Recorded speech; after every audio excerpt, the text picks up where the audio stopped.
We all want to use efficient vehicles, but ownership is both risky and expensive. So don't own it all. Focus on operating only.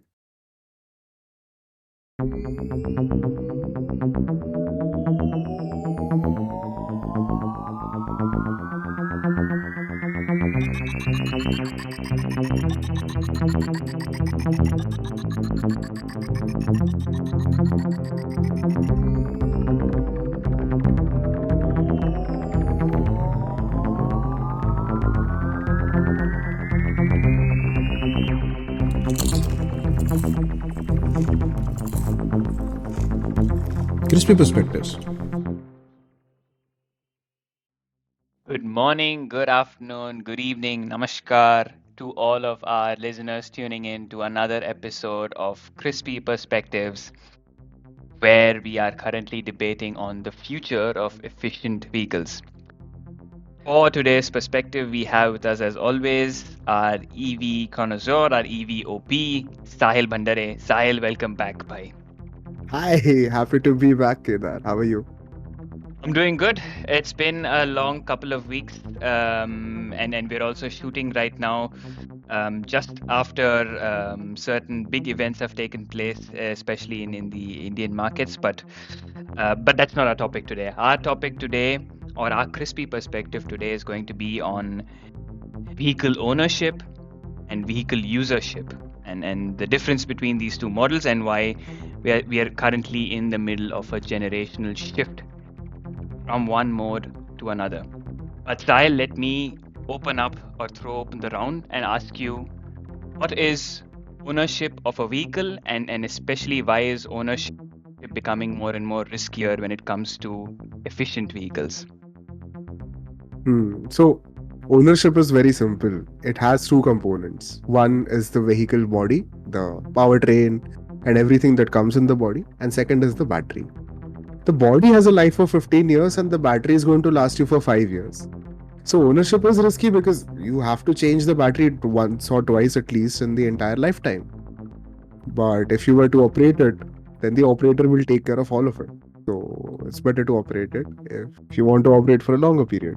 And we always used to think about cars being, one single component, but right now with efficient vehicles, you're having multiple components, especially certain components which have an outsized value for the vehicle. And so it obviously makes ownership a bit more risky. But Kedar, there are other risks as well. Safety concern is one of the biggest concern I would talk about. See, as a individual user or an owner, a new technology is a new technology. You don't know how to use it properly, what are the risks associated, etc. So, safety concerns for efficient vehicles are not very well addressed all across. And now people are also not aware of how to get your vehicles regularly tested, how to visit maintenance shops and how frequently, what are the costs involved, etc.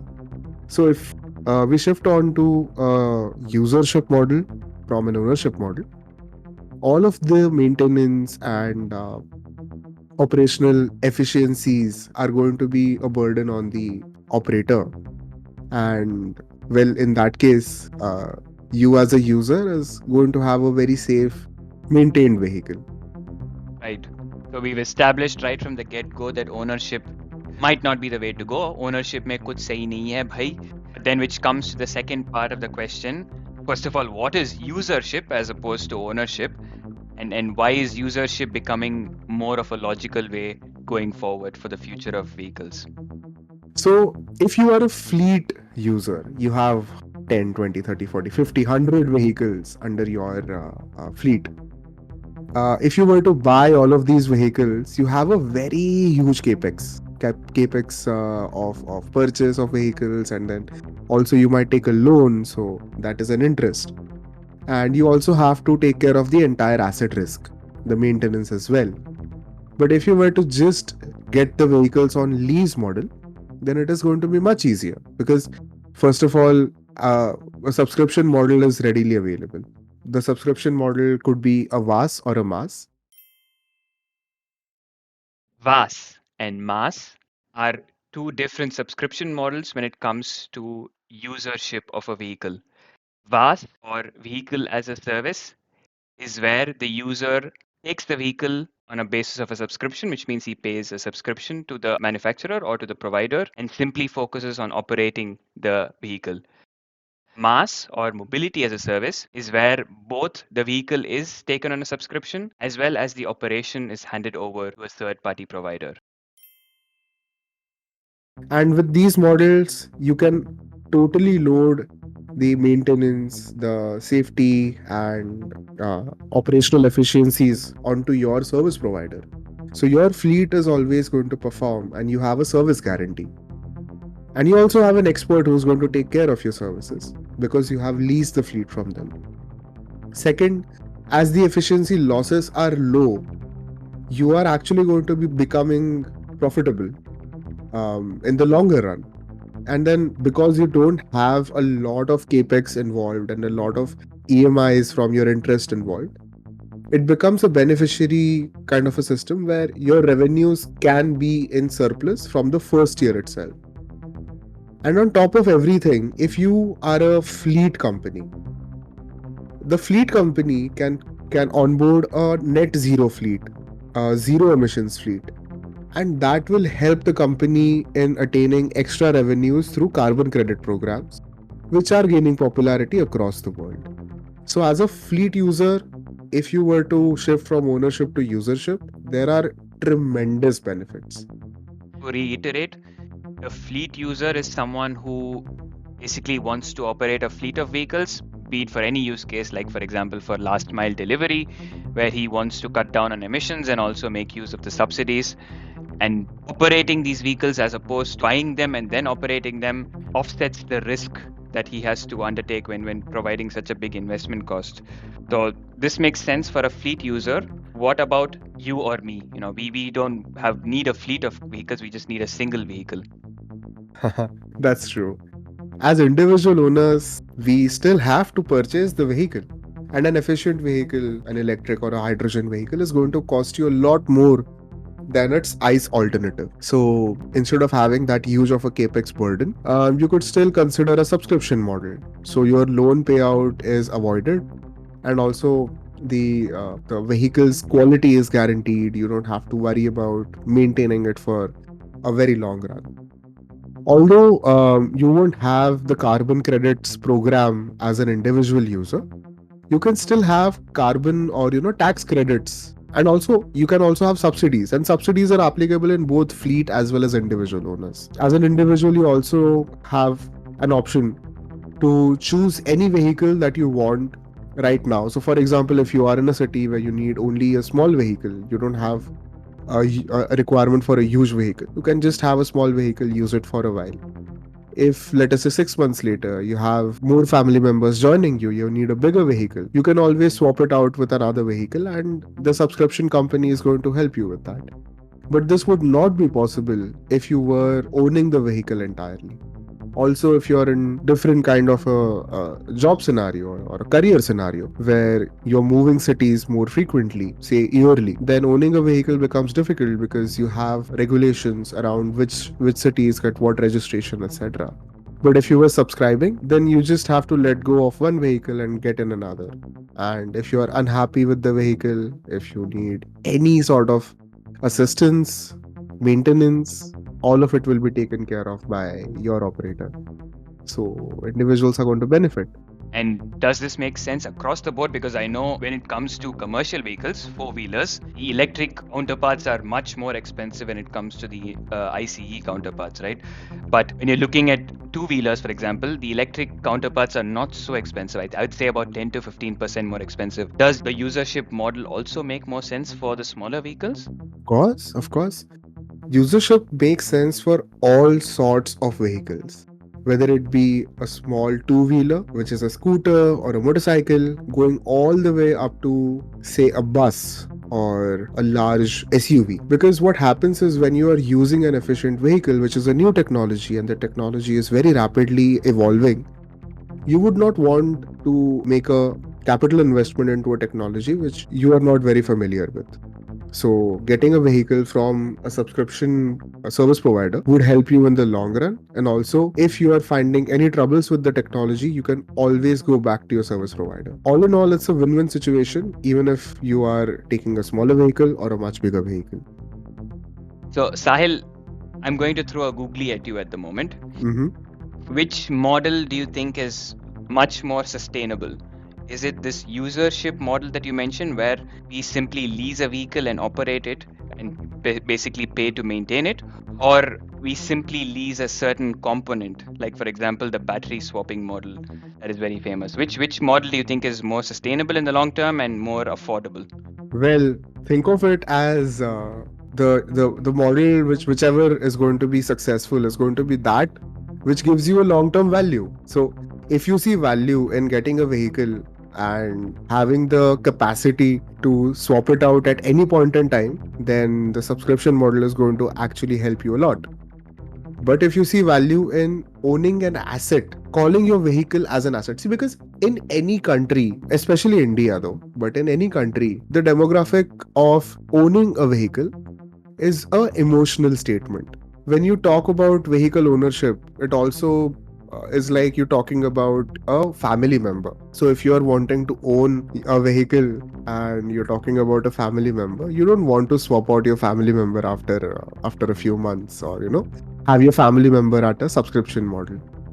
So in that case, if you have value with owning, then you can think of subscription of the component. Now, what component is again another question, and the biggest component is the battery. So, own the vehicle and lease out the battery. That's the best model if you are emotionally attached to your vehicle. And see, in these subscription models, where the battery is considered to be a component which is under subscription, the best way or the best value that it adds to a system or to a family or to an owner is that you don't know the battery life. You don't know how long it's going to last you. So if you buy a battery, it's going to be a significant cost. But if you subscribe to the battery, there is going to be a authority or there's going to be a company which will take care of the battery. So whenever you go, you swap out your battery with a new one, you have the battery as a service. And as long as you're getting batteries at a service level, you are sure that your performance is not going to be hindered. And if there is an issue with your technology, there is someone at an expert level who's going to take care of you.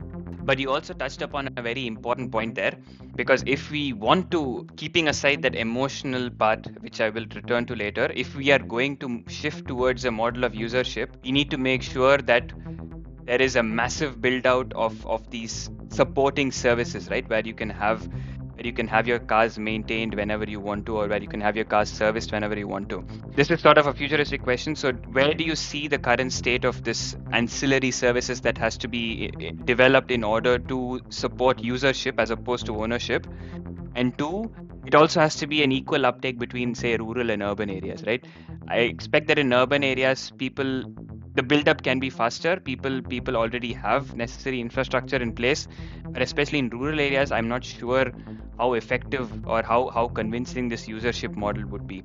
First question, let me answer ancillary infrastructure. See, very simply put, a vehicle has to have some place you will go and park it. If it is at your home or if it is at a service provider's garage.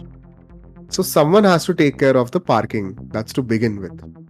Second is someone has to take care of the charging or the energy uptake.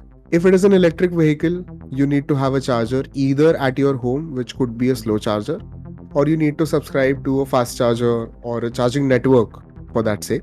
Go to that network, get your vehicle charged, etc. Now, ancillary infrastructure is going to be spread across various sets of stakeholders. As a vehicle owner or as a service provider, I will have to think about setting up enough parking spots, enough technicians and experts who will take care of the technology, enough monitoring solutions where I can actually monitor where the vehicle is, what is the state of life, and if the vehicle is driven properly, is there a rash behavior with it, etc. Along with that, I also have to ensure that whenever I get a vehicle back from my user, I take care of it in such a way that the next user who is going to subscribe to that vehicle is going to actually have the same experience as a brand new vehicle. So that's to begin with. The ancillary infrastructure is going to be spread across. The ancillary infrastructure on the user side is going to be typically the charging and the parking. Charging, especially due to overnight charging, as very good way to charge. If you were to think of charging only fast, then your battery is going to have a big hit. So it's better to charge overnight in a slow charging sort of a way. But if you don't do that, if you were to just go to a fast charger and then get a service from them, charging as a service now. So you had the vehicle as a service, you had a battery as a service, and now you have charging as a service. If you were to look at charging as a service, then the ancillary infrastructure has third stakeholder, which is a charging service provider. Someone who has a charging network, chargers, energy, the software is required, the handshake with your BMS, the servers, and an application, a payment gateway, and on ground staff who can help you out. So, ancillary infrastructure is spread across so many stakeholders. But to sum it up, there are three. One is the infrastructure owner, which is your service provider, the vehicle owner. Second is you as a user. And third is the energy service provider. So, if it is EV, it is charging. If it is ICE, it's petrol, diesel. If it is hydrogen, it's hydrogen. And now the second question as to the disparity in the acceptance of this model between rural and urban commuters, consumers. So that is a very interesting question. Honestly, right now, if you look at the models across the globe, the rural communities are more in touch with their vehicle needs, and they understand they have to plan their vehicle usage as compared to urban users. Because in an urban scenario, you have multiple options. You can get your own vehicle out, you can hail a cab, you can use public transport, or you can do ride sharing. Or if not anything, you could literally cycle or walk to your destination. But in rural areas where people are spread out, the communities are far and wide spread out in terms of geography, but very, very, very ingrained, and they are tight knit in terms of how they treat each other. In that case, a vehicle becomes an important social element. It becomes not just a means of traveling, but also a means of establishing a community support system. So they better plan how their vehicles are run, they better plan their trips, and they better plan their routes. So in that case, a service model will make more sense for them. Because if they have a very precise and efficient way of planning out their trips amongst the rural areas or rural versus urban areas, etc., a subscription model where an expert is going to help you out with increasing the efficiency and also maintaining that vehicle is going to help in a long run. Also, because we understand that the per capita income in a rural area is going to be much lesser than the urban area. So the capital expenditure to actually purchase the vehicle is an affordability issue. So they would still say कि ठीक है, I can't purchase, so I'll subscribe. Let me subscribe, use, let me see if I like it. If I don't like it, I'll buy or I'll see. So it makes more sense for the rural, but that doesn't scratch out value for urban. Extremely valid points. And I want to quickly touch upon that other point that you made earlier as well, right? Because especially in India, the vehicle isn't treated as a vehicle, but rather as a part of the family. That's something you mentioned, right? It's also seen as a status symbol for many of the middle class, who's now basically increasing in terms of their quality of life. So convincing the majority of these class, and of course it's also plays on the type of vehicle, right? The majority of India, especially the efficient vehicles that's being sold now, the majority is still in the two-wheeler and three-wheeler segment. So smaller vehicles as opposed to the commercial vehicles. But convincing someone to not go for an ownership decision and instead purely go on a usership-based model, it's difficult to change these emotions. How do you think this is going to progress as times change? Well, you cannot really change someone's emotions. That's something we should not play with. But if not your first vehicle, you can always subscribe for a second vehicle. For example, if you have a vehicle which you use for your daily commute and which is drinking way too much fuel every day, then let that vehicle be parked in your garage safely, taken care of. And you should then subscribe to a more efficient vehicle. Use it for your daily commute where the fuel costs are much lower, the emissions are much lower, and the overall riding experience is much better. So think of it as something which is going to be a step or a stepping stone towards the change in attitude or the change in emotions. So it won't be an emotional disruption immediately, but subscription models will slowly change the pace of emotions. And we've always spoken about, the latter part of the supply chain. Let's move up the supply chain of this entire efficient vehicle. And on one end, while on one end the customers and the suppliers sit, on the other end you also have the manufacturers and more importantly the government. What are the benefits that they can expect when they convince people to move towards usership models? Wow. So this is one aspect which is generally not talked about. I'll talk from my experience in the government from policy making and how it benefits. So as a government, I would like to know how many vehicles are plying, where are they plying, how much are they plying, and I would like to monitor these vehicles so that the congestion is taken care of, the vehicles are not stolen, the safety is ensured, and also there is a civic sense in whichever municipal area I have a government in. Currently, because all the vehicles are owned and the owners are going to be taking care of the vehicles, as a government I have a limitation. But once I get onto a subscription model and once I have the capacity to actually monitor each and every vehicle, the movement, and I have the capacity to track it, of course there will be privacy and other things taken care of, but as a government I have better power to plan out my entire city, plan out my traffic, plan out my signals, also plan out my ridership patterns, how much public transport is needed at what time and where. And it will also eventually help in better commute for everyone, even those who are not using the vehicles, because the government will be in power to actually use the tremendous amounts of data available, the big data. And given that our AI and ML models are so strong now, this can help in planning our cities better for the future. So that's a big benefit for the government. Also, not to forget, tax is a big benefit. When you buy a vehicle, you pay tax. That's it. The government gets the tax. You get the vehicle, and whatever fuel you're putting in is taxed again. But if you're subscribing to a service.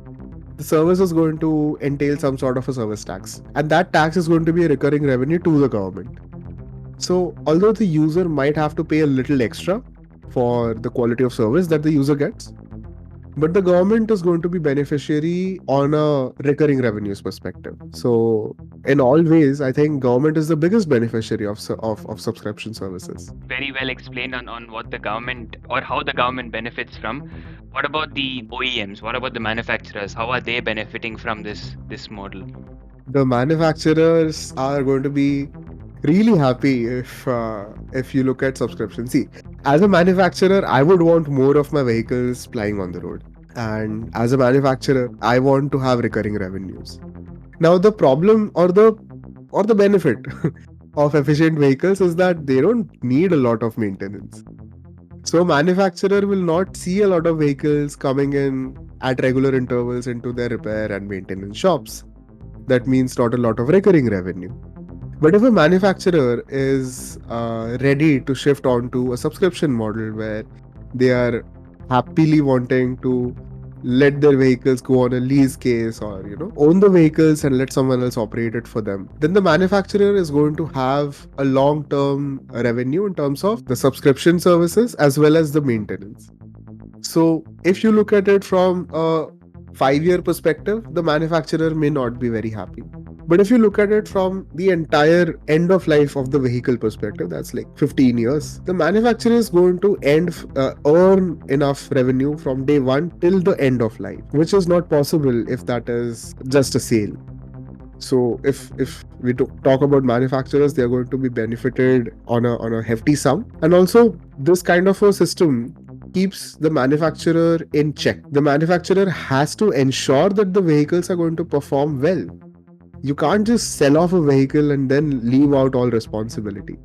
So as a manufacturer, the user is now going to have a rope around your throat all the time. And if you were to produce anything of just a little lesser quality, the user can always say, ये भाई ये चाबी ले लो रखो अपने पास. I'll go to manufacturer number 2 and get my car. So the manufacturers will have a healthy competition. So it's a win-win for everyone.